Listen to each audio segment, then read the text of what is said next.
فلما سمعت بمكرهن أرسلت إليهن وأعتدت لهن متكئا وآتت كل واحدة منهن سكينا وقالت اخرجوا عليهن وقال النبي صلى الله عليه وسلم أنا أتمم مكارم الأخلاق أو كما قال عليه الصلاة والسلام الحمد لله সমস্ত প্রশংসা আল্লাহ রব্বুল ইজ্জতের দরবারে যে আল্লাহ রব্বুল আলামিন আমাদেরকে অন্যান্য সপ্তাহের ন্যায় এই সপ্তাহে আল্লাহ তাআলার ঘরে আসার এবং বসার তৌফিক দান করেছেন। এই জন্য সবাই বলি আলহামদুলিল্লাহ।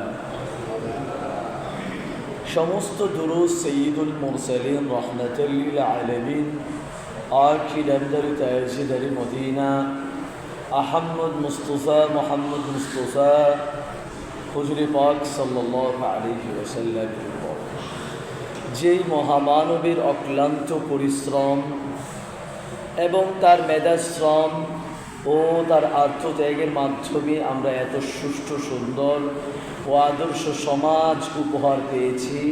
এই জন্য সবাই বলি সাল্লাল্লাহু আলাইহি ওয়াসাল্লাম। আমরা গত সপ্তাহে আলোচনা করেছিলাম হযরত ইউসুফ আলা নবিয়িনা আলাইহিস সালাতু ওয়াস সালামের আপনার মিশরে যাওয়ার পর্যন্ত ঘটনাটুকু এবং ইউসুফ আলাইহিস সালাতু ওয়াস সালামের সাথে জুলাইখা যে আচরণ করেছিল সেই আলোচনাটুকু করতেছিলাম। তো আল্লাহ তাআলা পবিত্র কুরআনুল কারীমের মধ্যে বলেন فلما سمعت بمكرهن أرسلت إليهن وأعتدت لهن متكئا وآتت كل واحدة منهن سكينا وقالت اخرج عليهن হযরত ইউসুফ আলা নবিয়িনা আলাইহিস সালাতু ওয়াস সালামের প্রেমে যখন জুলাইখা পাগল হয়ে গেল, ইউসুফ আলা নবিয়িনা আলাইহিস সালাতু ওয়াস সালামকে এরকম খারাপ কাজের কুপ্রস্তাব দিল এবং তার সাথে যখন ইউসুফ আলাইহিস সালাতু ওয়াস সালামের সাথে যখন এরকম খারাপ কাজ করতে গেল, তখন ইউসুফ আলাইহিস সালাতু ওয়াস সালাম আল্লাহর কাছে আশ্রয় নিয়ে সেখান থেকে বের হয়ে এসেছিলেন। তখন সমস্ত মিশরের মধ্যে এই খবরটা ছড়ায় গেল যে ইউসুফ নবী নাকি তার নিজের চাকরের সাথে, নিজের ঘরে লালিত পালিত চাকরের সাথে এরকম তার প্রেমে পাগল হয়ে গেছে। ইউসুফ নবীর যেহেতু মিসরে আজিজ, ওই মিশরের বাদশাহ আজিজের ঘরে লালিত পালিত হচ্ছিলেন, তার বাড়িতে কাজকর্ম করতেন। এই জন্যই ওই এলাকার মহিলারা বলা বলি করতে লাগলো যে দেখ, রাজার স্ত্রী জুলাইখা নাকি তার বাড়ির চাকরের সাথে এরকম খারাপ কাজে লিপ্ত হওয়ার চেষ্টা করেছে। জুলাইখার কোনো রুচিবোধ নাই, সে একটা রাজার স্ত্রী হয়ে কিভাবে এরকম বাড়ির কাজের ছেলের সাথে এরকম খারাপ কাজে লিপ্ত হতে পারে। তখন এই সংবাদটা আবার জুলাইখার কাছে আসলো যে বাড়ির আশেপাশের মহিলারা নাকি কানাঘুষা করতেছে যে চাকরের সাথে আবার কিভাবে সম্পর্ক জড়িত হয়, কাজের ছেলেকে কিভাবে আবার পছন্দ করে, এটা কি সম্ভব? জুলাইখা একটা কাজ করলো। জুলাইখা কি কাজ করলো?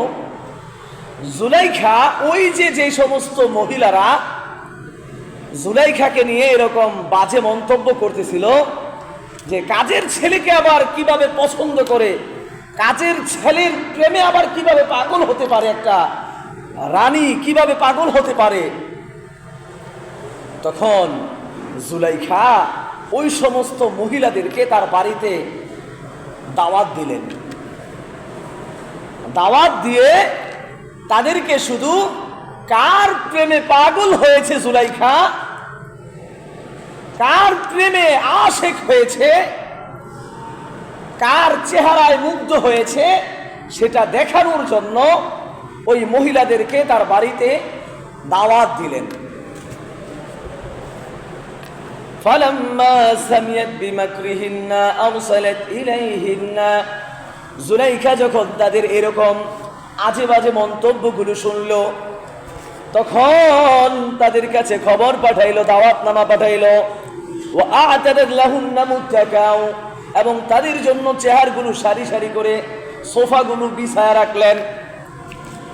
তাদেরকে খাবার দাবার খাওয়ানোর উপরে وَآتَتْ كُلَّ وَاحِدٍ مِّنْهُنَّ سِكِّينًا তাদেরকে যখন ভালো করে খাবার দাবার খাওয়াইলো, খাওয়ানোর পরে প্রত্যেকের হাতে একটা করে ছুরি দিয়ে দিল, আরেকটা করে ফল দিয়ে দিল।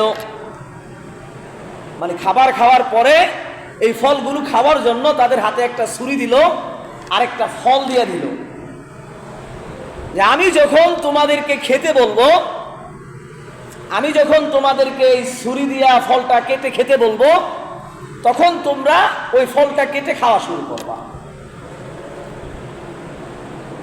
وقالت اخرجوا عليهن ওই তাদের হাতে ছুরি দেওয়ার পর এবং ফল দেওয়ার পর জুলাইখা ইউসুফ আলা নবীনা আলাইহিস সালাতু ওয়াস সালামকে বললেন, হে ইউসুফ, তোমাকে আমি একটা রাজকীয় সবাই নিয়ে যাচ্ছি, তুমি শুধু ওই মিম্বারটার মধ্যে, ওই রাজকীয় আসনটার মধ্যে গিয়ে একটু বসবা, এই পাশ দিয়ে একটু হেঁটে গিয়ে ওই স্টেজটার মধ্যে একটু বসে পড়বা।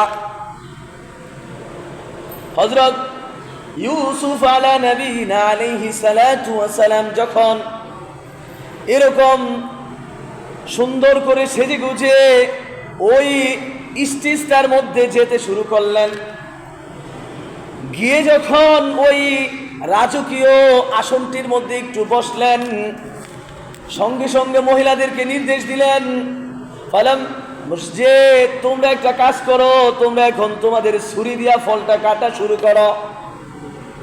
মহিলাদেরকে যখন এই কথা বলল, মহিলারা তার ফল কাটার আর ধান্দার মধ্যে নাই। ফালাম্মা রাইনাহু আকবারনাহু ওয়া কাত্তানা আইদিয়াহুন্না তারা সঙ্গে সঙ্গে ইউসুফ আলা নবীনা আলাইহিস সালাতু ওয়াস সালামকে দেখার সঙ্গে সঙ্গে ওয়া কাত্তানা আইদিয়াহুন্না তারা কিসের ফল কাটবে, ছুরি দিয়া কিসের ফল কাটবে। ইউসুফ নবীর চেহারা থেকে তাদের মুখ আর ফিরাইতে পারে না। আল্লাহ তাআলা ইউসুফ আলা নবীনা আলাইহিস সালাতু ওয়াস সালামকে এত সৌন্দর্য দান করেছেন, ইউসুফের চেহারা থেকে তাদের মুখটার ফিরাইতে পারে না, তাদের চোখটার ফিরাইতে পারে না। তারা ফল কাটতে কাটতে তাদের নিজেদের হাত যে কোন দিক দিয়ে কেটে ফেলেছে তারা নিজেরাই জানে না। তারা বলতে লাগলো, ওয়া কুলনা হাশা লিল্লাহ মা হাযা বাশার, আল্লাহর কি কুদরত, আল্লাহর কসম করে বলছি, মা হাযা বাশার, এই লোক কখনো মানুষ হতে পারে না। এই লোক কি হতে পারে না? ইউসুফ নবীর চেহারা দেখে তারা বলল, এই লোক কখনো মানুষ হতে পারে না।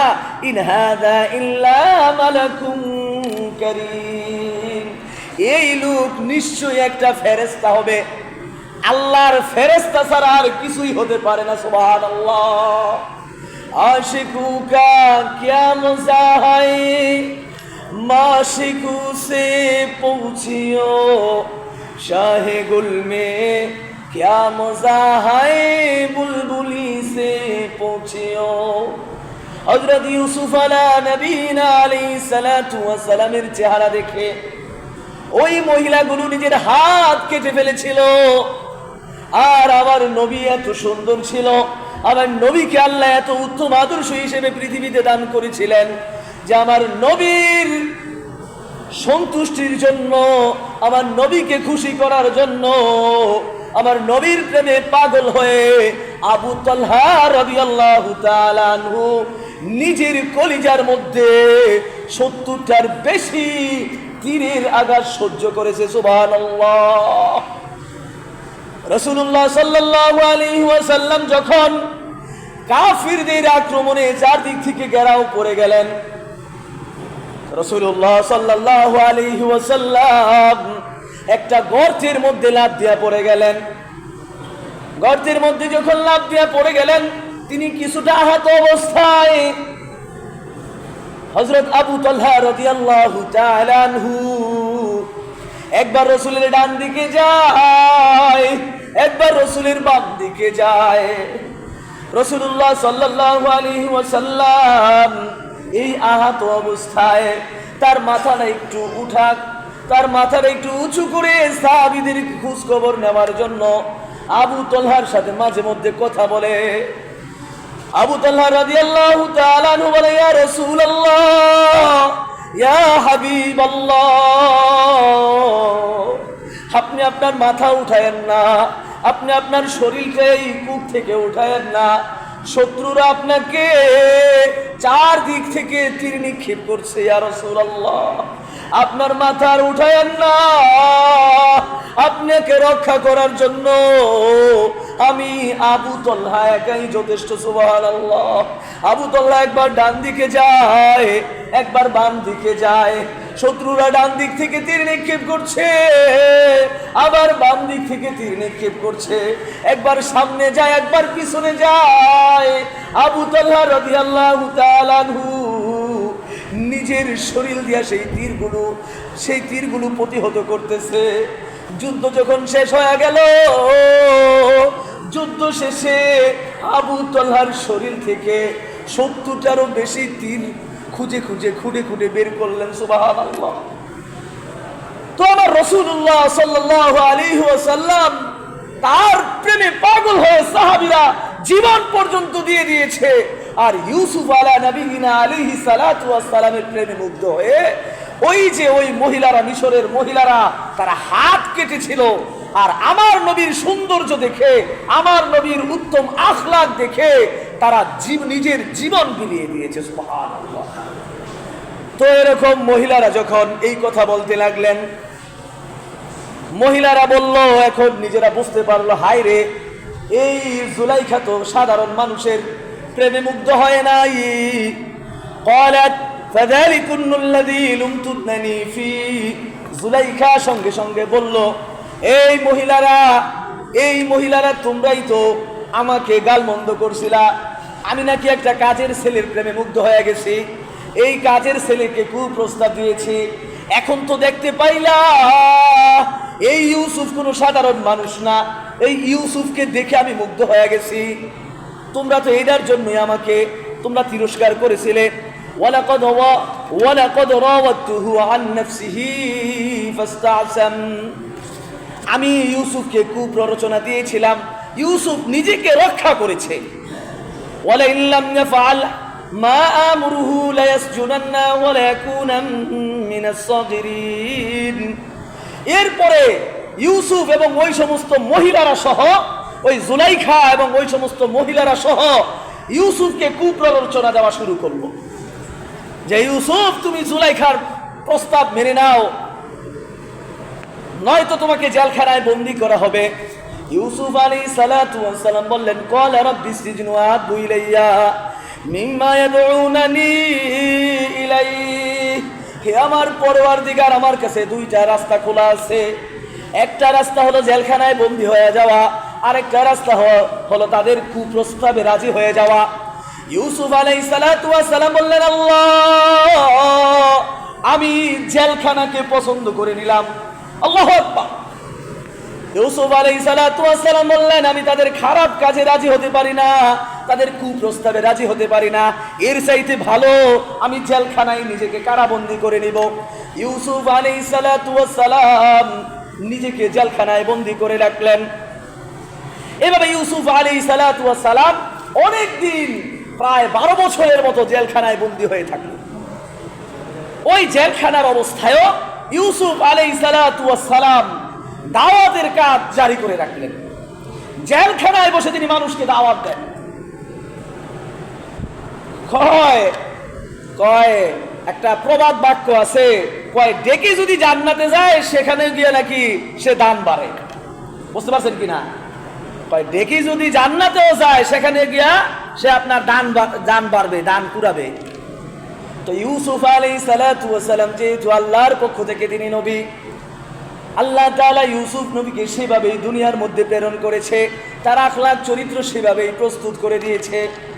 দ্বীনের দাওয়াত দেওয়ার জন্য ইউসুফ আলাইহিস সালাতু ওয়াস সালাম জেলখানায় যখন বন্দী হয়ে গেলেন, তিনি সেখানে গিয়ে দেখলেন জেলখানায় কি মনে হয় ফেরেশতাগুলো জেলখানার ভিতরে থাকে না, মনে হয় ফেরেশতাগুলো ধরে ধরে জেলখানার ভিতরে বন্দী করে। সেখানকার মানুষগুলোর অবস্থা অনেক শোচনীয়, সেখানকার অবস্থা অনেক খারাপ, অনেক অপরাধীগুলো সেখানে জমা হয়ে থাকে। ইউসুফ আলাইহিস সালাতু ওয়াস সালাম বলে, হায় এইটাই তো আমার সুবর্ণ সুযোগ, দুনিয়ার মধ্যে খারাপ সব মানুষকে তো আমি একত্রিত করতে পারবো না, কিন্তু জেলখানার ভিতরে তো আমি গিয়া আমার দুনিয়ার দাওয়াতের কাজ করার জন্য, তাবলীগের কাজ করার জন্য, এখানেই তো দাওয়া ইলাল্লাহ, আল্লাহর দাওয়াতের কাজ করার জন্য সঠিক একটা সময় হয়ে গেছে, সঠিক একটা জায়গায় এসে গেছে।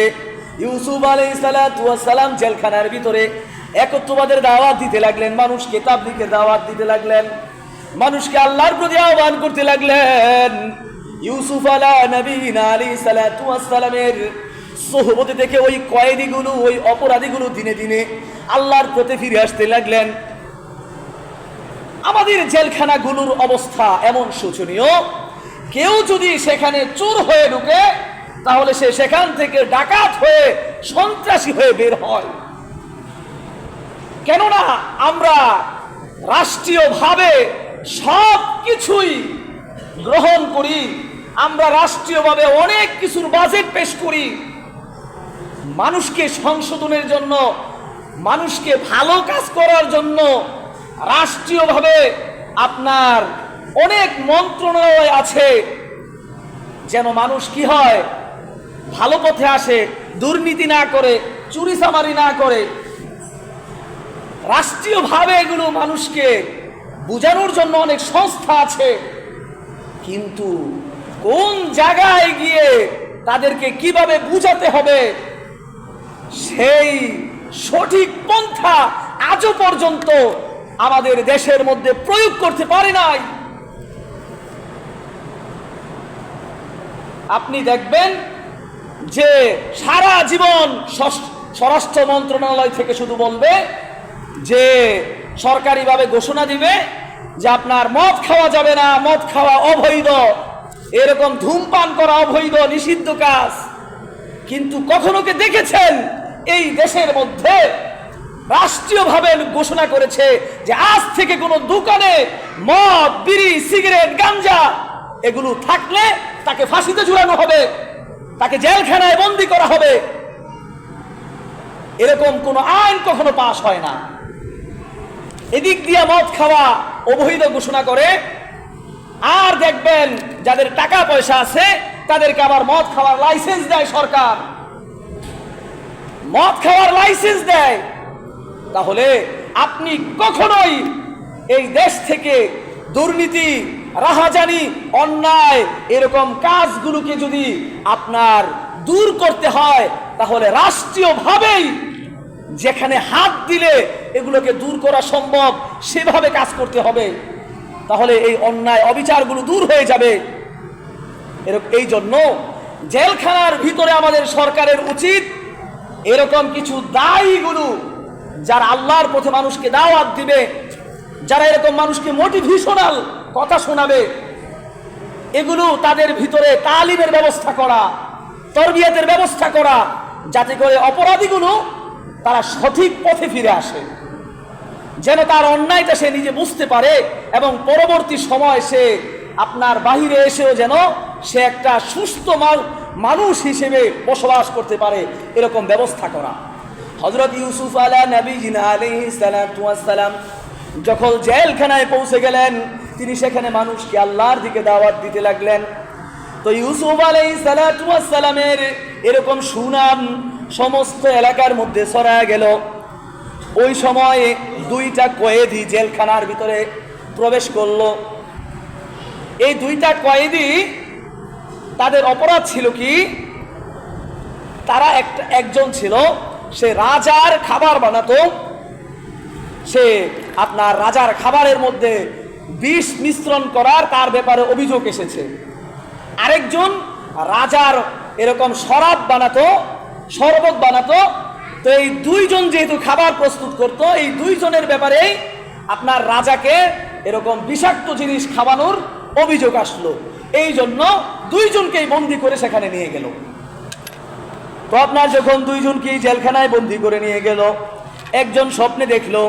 কি স্বপ্নে দেখলো? একজন স্বপ্নে দেখলো যে সে রাজাকে মদ বানিয়ে খাওয়াচ্ছে। আরেকজন স্বপ্নে দেখলো ওয়াদাখালা মা'আস সিজনা ফাতায়ান ক্বালা আহাদুহুমা ইন্নী আরানী আখসিরু খামরা।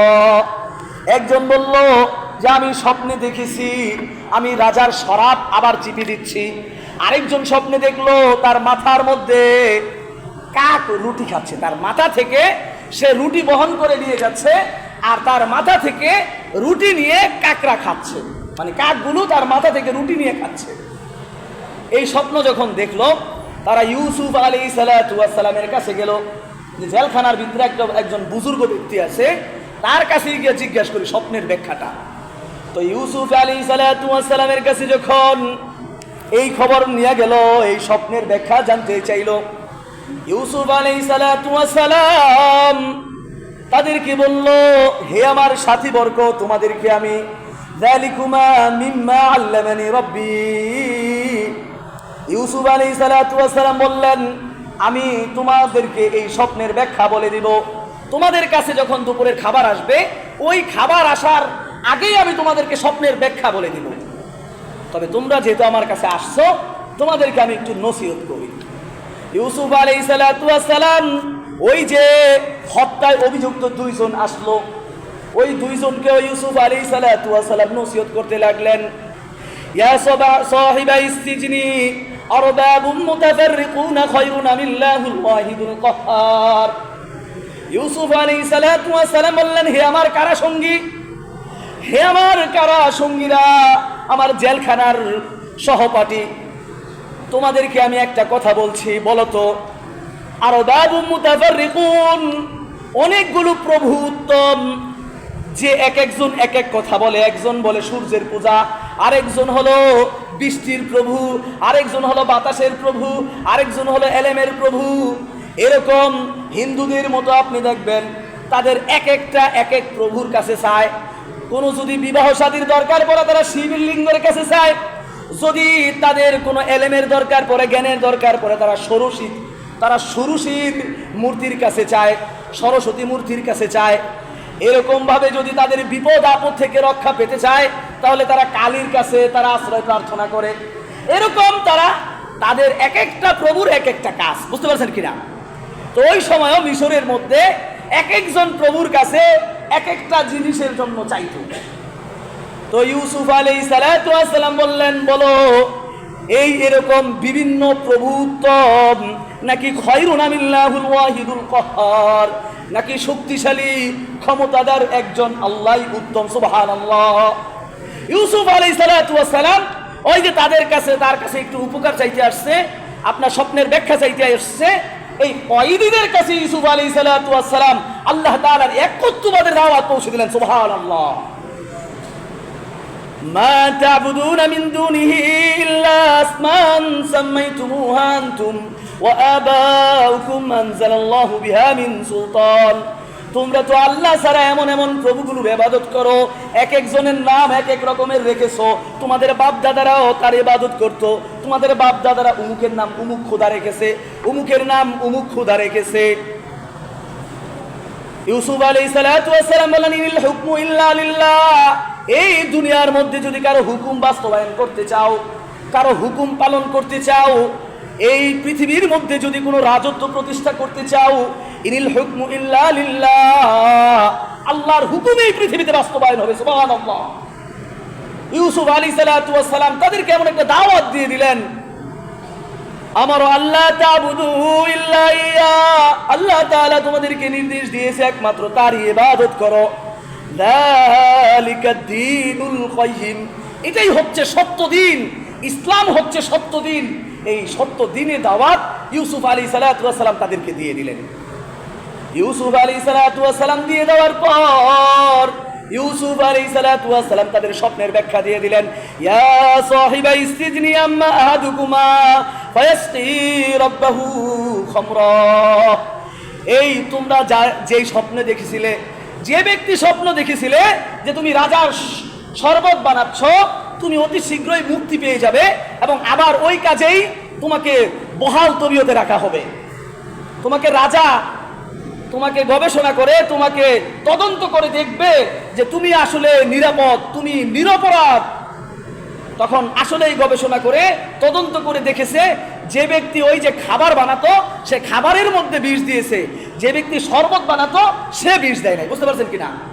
তখন সে ব্যক্তিকে ছাড়িয়ে আনলো, আর যে খাবার বানাতো ইউসুফ আলাইহিস সালাতু ওয়াস সালাম বলেন ওয়া আম্মাল আখরু ফায়াসলাবু ফাতাকুলুত তায়রু মির রাসি, আর যে ব্যক্তি খাবার বানাতো রাজা তাকে এখান থেকে বের করে কিছুদিনের মধ্যে শুলে চড়াবে। বুঝতে পারছেন কিনা? অর্থাৎ তাকে খেজুর গাছের মধ্যে এই এক হাতের মধ্যে পেরেক মারবে, আবার এই পাশে হাতের মধ্যে পেরেক মারবে, মাথার মধ্যে একটা পেরেক মারবে, দুই পায়ের মধ্যে পেরেক মেরে আপনার এই রৌদ্রের মধ্যে ফেলে রাখবে। ওইটাকে বলে শুলে চড়ানো। বুঝতে পারছেন কিনা? তো ইউসুফ আলাইহিস সালাতু ওয়াস সালাম বললেন কিছুদিনের মধ্যে ওই ব্যক্তিকে শুলে চড়ানো হবে যে ব্যক্তি রুটি বানাতো। বুঝতে পারছেন? ইউসুফ আলাইহিস সালাতু ওয়াস সালাম যখন এই কথা বলে দিল, ইউসুফ আলাইহিস সালাতু ওয়াস সালাম ওই যে কিছুদিন পরে মুক্তি পাবে, তবে তাকে আবার একটু বলে দিলেন, وقال الذي ظن انه ناج منه اذكرني عند ربك। ইউসুফ আলাইহিস সালাতু ওয়াস সালাম তাকে বললেন, তুমি তো কিছুদিন পরে মুক্তি পাবে, তবে তুমি রাষ্ট্রপতির কাছে গিয়ে আমার নামে একটু কথা বলবে যে আমাকে নিরপরাধে, আমি কোনো অন্যায় করিনি, তারপরে আমাকে জেলখানায় বন্দি করে রাখা হয়েছে, আমার কথাটা তুমি একটু রাষ্ট্রপতির কাছে পৌঁছায় দিও। বুঝতে পারছেন? তো আমার কথাটা একটু রাষ্ট্রপতির কাছে পৌঁছায় দিও। তুমি যেহেতু রাষ্ট্রপতির শরাব বানাও, শরবত বানাও, তাকে শরবত পেশ করো, তাইলে হয়তো তোমার সাথে একটু ঘনিষ্ঠ সম্পর্ক হতে পারে, আমার অবস্থাটা একটু তাকে জানাইও। ওই ছেলেটা ওখান থেকে বের হয়ে যাওয়ার পর ইউসুফ আলাইহিস সালাতু ওয়াস সালামের কথা আর তার মনে পড়ল না। ইউসুফ আলাইহিস সালাতু ওয়াস সালামের কথা ভুলে গেল।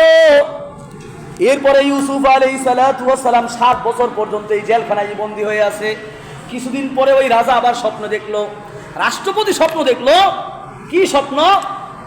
রাষ্ট্রপতি স্বপ্ন দেখলো যে ওয়াকাল আল মালিক ইন্নী আরা সাবা বাকরাতিন সিমানি ইয়াকুলুহুন্না সাবউন ইজাফু ওয়া সাবআ সুম্বুলাতিন খুদরিন ওয়া উখরা ইয়াবিসাত।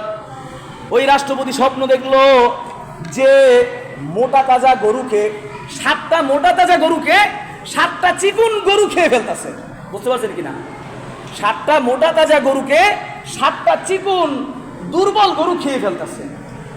আরেকটা দেখলেন যে আপনার কিছু শুকনা শস্য দানা আর কিছু হলো আপনার ভিজা শস্য দানা। বুঝতে পারছেন? এই স্বপ্নটুকুই দেখলেন। এই স্বপ্নটুকু দেখার পর বাদশা তার যত নেতা মেতা আছে, যত এমপি মন্ত্রী আছে সবাইকে ডাক দিয়া বললেন, আমি এমন একটা স্বপ্ন দেখছি। স্বপ্ন দেখার পর ওই যে তাদের আপনার দরবারের যে সমস্ত আলেমগুলো ছিল তাদের কাছে এই স্বপ্নের ব্যাখ্যা চাইল। তারা কিছুই বলতে পারলো না যে আপনি কিমুই উল্টা পাল্টা স্বপ্ন দেখছেন। বুঝতে পারছেন কিনা? আপনার রাজা মানুষ তো রাতের বেলা মনে হয় একটু বেশি খাইছেন, রাতের বেলা মনে হয় একটু বেশি খাইয়া শুইছেন, এই জন্য উল্টা পাল্টা স্বপ্ন দেখছেন। তো এই রাষ্ট্রপতি বলে, না আমি তো উল্টা পাল্টা স্বপ্ন দেখার কথা না। হঠাৎ করে ওই যে ব্যক্তি তার শরাব বানাতো সে ব্যক্তি ইউসুফ আলাইহিস সালাতু ওয়াস সালামের কথা মনে পড়ল যে আমি তো জেলখানায় একজন স্বপ্নের ব্যাখ্যাকারককে দেখেছিলাম, সে যেই ব্যাখ্যা দিয়েছিল সেই ব্যাখ্যাই সঠিক হয়েছিল, সেই ব্যাখ্যাই সঠিক হয়েছে, তার কথা মনে পড়ল। সঙ্গে সঙ্গে রাষ্ট্রপতির কাছে অনুমতি চাইলেন যে জেলখানার ভিতরে একজন লোক আছে নিরপরাধ, তাকে সেখানে জেলখানায় বন্দি করে রাখা হয়েছে, আমাকে আপনি তার কাছে পাঠান। ওই লোক ইউসুফ আলাইহিস সালাতু ওয়াস সালামের কাছে যখন গেল, ইউসুফ আলাইহিস সালাতু ওয়াস সালামের কাছে যাওয়ার পর ইউসুফ আলাইহিস সালাতু ওয়াস সালামের স্বপ্নের ব্যাখ্যা দিয়ে দিলেন। ব্যাখ্যা দিয়ে বললেন, তোমার বাদশা যেই স্বপ্ন দেখেছে সেটা হচ্ছে 7 বছর অনেক ফসল ফলাবে, 7 বছর তোমাদের অনেক ফসল হবে, আর পরের 7 বছর দুর্ভিক্ষ হবে। বুঝতে পারছেন কিনা? প্রথম 7 বছর তোমাদের অনেক ফসল হবে, পরের 7 বছরে তোমাদের দুর্ভিক্ষ হবে। আর এই যে যেই ফসল ফলাইছো, এই ফসলগুলো তোমাদের পরে দুর্ভিক্ষের 7 বছরে সব শেষ হয়ে যাবে। এখন তোমাদের একটা কাজ করতে হবে। কি কাজ করতে হবে? প্রথম যেই 7 বছর ফসল হবে, এই 7 বছর তোমরা শীষগুলো, গমের শীষ, ধানের শীষগুলো তোমরা আর মারাবে না। তোমরা একটা কাজ করবে, ওইগুলো সহই, কারণ ওই সময় তো আর এরকম আপনার কোল্ড স্টোর ছিল না যে খাদ্যগুলো গুদামজাত করে রাখবে, কোল্ড স্টোরের ভিতরে রাখবে। 7 বছর রাখতে হবে। কয় বছর? 7 বছর রাখতে হবে। ওই সময় তো আধুনিক প্রযুক্তি ছিল না। তো ইউসুফ আলাইহিস সালাতু ওয়াস সালামকে আল্লাহ তাআলা ওই কত বছর আগেই একটা ক্ষমতা দিয়েছেন, ওহীর মাধ্যমে জানাইলেন যে তোমাদের তো ওই সময় কোল্ড স্টোর নাই, তোমাদের তো গুদামজাত করার মতো কিছু নাই, তবে শস্য এতদিন থাকবে কিভাবে, গম এতদিন থাকবে কিভাবে, পোকায় ধরবে না? তোমরা একটা কাজ করবা, ওই শস্যগুলো তোমরা শীষের ভিতরেই রাখবা, এগুলো মারাইবে না। যেগুলো খাবারের দরকার পড়বে, আজকে যদি 1 কেজি খাবারের দরকার পড়ে, 1 কেজি মারাই খাবে, 1 কেজি ভাঙ্গাইবা, 1 কেজি খাইবা, আর বাকিগুলো ওইখানেই রাইখা দিবা। তাহলে তোমাদের সবজিগুলো, এই ফসলগুলো ভালো থাকবে। বুঝতে পারছেন কিনা? ইউসুফ আলাইহিস সালাতু ওয়াস সালাম যখন এই কথা বলল, ওই লোকটা সঙ্গে সঙ্গে রাজার কাছে গিয়ে বলল, রাজার কাছে গিয়ে বলল যে আপনার স্বপ্নের ব্যাখ্যা তো পেয়ে ফেলছি। সেটা হচ্ছে আপনার এই প্রথম 7 বছর নাকি এরকম সুন্দর ফসল ফলবে, পরে 7 বছর নাকি দুর্ভিক্ষ হবে।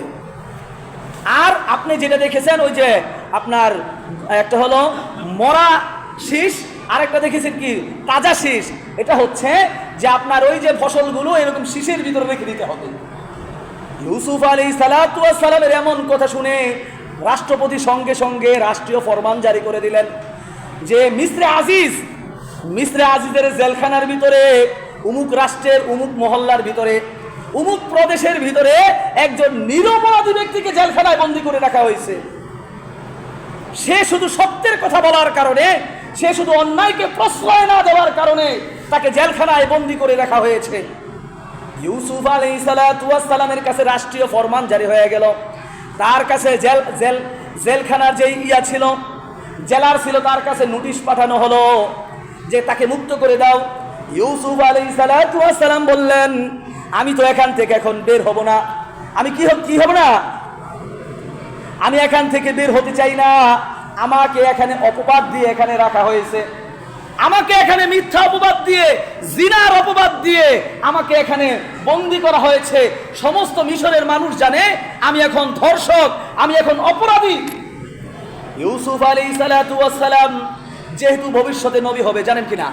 ইউসুফ আলাইহিস সালাতু ওয়াস সালাম যেহেতু দাওয়াতের কাজ করবে, ইউসুফ আলাইহিস সালাতু ওয়াস সালাম যেহেতু একত্ববাদের দাওয়াতের কাজ করবে, এই জন্য তার ব্যাপারে কোনো এরকম অপবাদমূলক কথা যদি সমাজের মধ্যে ছড়িয়ে যায়, তাহলে তিনি দ্বীনের কাজ করতে পারবেন না।